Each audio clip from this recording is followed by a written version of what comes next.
பட்டு துணியுடுத்தி உச்சி மூடி திருத்தி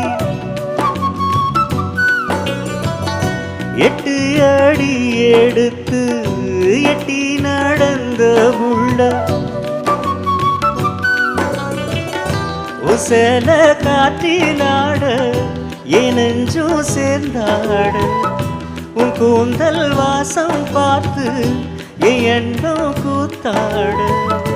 மரப்பு சேலையில நூல போல நான் இருக்க நான் சாமிய வேண்டுற கண்மணி கண்மணி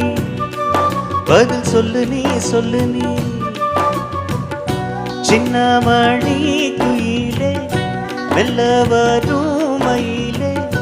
எங்கே ஒன்றோடி நான் போறேன் தேடி